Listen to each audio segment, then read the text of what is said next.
Hi, I'm McCann and welcome to McCann Dogs. Today I want to talk to you a little bit about how to build a really solid bond with your new puppy. Now, this is my new puppy. Her name's Beeline and she's a 10-week-old Border Collie, and I've had her home here for about 2 weeks. Now, my primary focus for the last 2 weeks is to start to build a bond between her and I.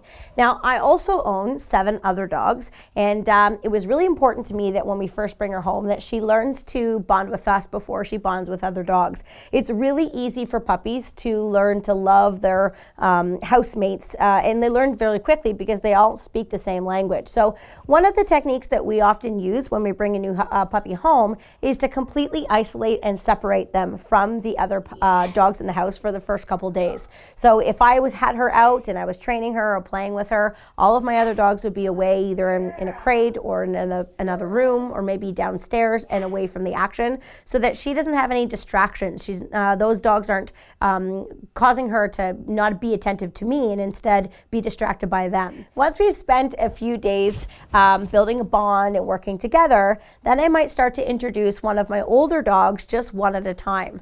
I try to select the older dog very strategically and choose one that isn't going to be that interested in her, because what I don't want to do is be trying to get her to listen to me and then have her want to go play with my older dog and have the older dog egg her on. Now, I have some dogs that would love to play with her, and I have other dogs that could really care less. They're older and they've been around the block a few times and they're not too worried about it. So those are the dogs that I let her see first.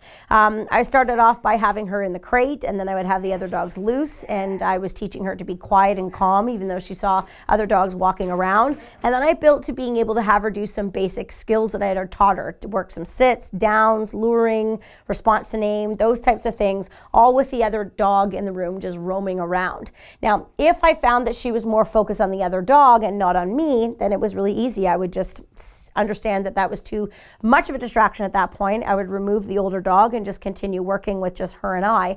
But it turned out, because I spent so much time the first couple days working on those skills without any distractions, that she was pretty keen on the food, pretty encouraged to pay attention to me, and I didn't really have that much trouble getting her focused. A couple of things that I do to guarantee my success is, number one, when I have her out and working around a distraction, I have the long line on her. So if she decides to leave me at any time and go and jump on my older dog's head, I can stop her from doing that. She doesn't get to learn that leaving me and going to visit another dog while we're training is something that's possible for her to do. The second thing I do is make sure that she's really hungry when I'm going to be doing that, and I use really high value treats and rewards, so that, again, there's a greater chance that she's going to be able to function under those distractions and still stay focused on me. The most important thing is to not allow your puppy to rehearse choosing another dog or something else over you. You don't want to make it so easy for that decision to be made in the first place. Try to control the environment so that it's really easy for your puppy to make the proper choice. And at this point, it's choosing to pay attention to you, which can be really hard when you're a baby puppy. Now, eventually, I want her to be able to be a complete part of the pack, and she should be able to get along with the other dogs and still listen to me. But it's going to be important to me that I do that gradually over time, and the speed in which I do that is going to be completely based on how well she's listening. The better she listens, the stronger bond we have together, the earlier I'll be able to let her integrate with the other dogs.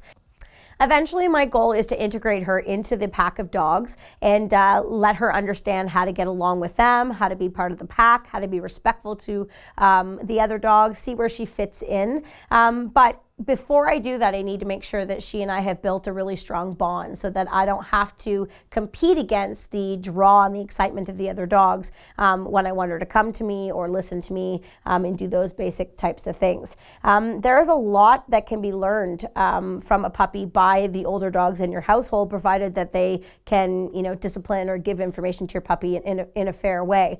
I have a great pack that has taught every single puppy that I've owned how to be respectful and polite around the older dogs. And they've just learned to be confident and easygoing and get along with other dogs in situations. And I'm hoping the same happens for her. But I've also learned that I take my time to do that. It's important that she and I learn what our relationship is like first, and then from there, I'll worry about her relationship with my other dogs. having a puppy is basically like having a second full-time job. It's a lot of work. And if you're someone that owns other dogs, you have older dogs that you're training or you're competing with or whatever the situation may be, sometimes their nose can be at a joint a little bit if you're spending a lot of time with your puppy and they're not getting much attention. So although you probably have a million things to do in a day, it's often a really good idea to schedule your training sessions with your puppy in times that are already convenient for you. So for me, in the morning, I try to do a little training session with her when I'm giving her breakfast. So I'll use some of her breakfast, do some of the training, and then I'll give her the rest. While she's eating the rest of the breakfast, and I'll go downstairs and let out my other dogs and feed them and that type of thing. And puppy's tired, dogs are fed, dogs are out, then I can go to work. Then when I have a break later in the day, I sort of go through the routine again, do something with the puppy, do something with the other dogs. And I try to do that several times a day, making sure that I am giving attention to both the puppy and the other dogs. Now, obviously, she's a baby and she needs a lot of attention. So my priority right now, being the first 2 weeks of having her home, is she's sort of the number one focus. However, I try to still make sure that I'm making an effort to train the other dogs and to spend time with them. And if I'm tired at the end of the night and I don't feel like running a giant agility course, I might just take them for a walk or throw a ball or do some tricks, something that doesn't take a lot of brain power on my part. But the other dogs still feel like I'm paying attention to them and they're not feeling like my attention is too divided between them and the puppy. I encourage you to take the time, if you have a new puppy, to really separate them from the other dogs and work on building a strong bond with them. One of the reasons why people struggle with dogs when they're 6, 8, 10 months old, with the dog biting and nipping and not listening, is they didn't take a lot of time to build a relationship between them and the puppy. I know I'm not going to have too many troubles with distractions because I'm working through teaching her to work for me and pay attention to me right from the moment she came home. She thinks training with me is a ton of fun, and that's exactly what I want her to think, so that when I'm around distractions and I have things to compete against, she's going to choose me. She's going to think that's the better bet. It's a lot of work to do the separation. It can be very challenging and difficult at times, but I've done it with every dog that I've owned, and I have been so glad at the outcome of it. So it's something that I would encourage you to try as well. If this is your first time with us, I encourage you to hit that subscribe button. We are going to be putting out many puppy training videos in the next few weeks featuring baby Beeline here. So we hope you come back and see us. Thanks for watching.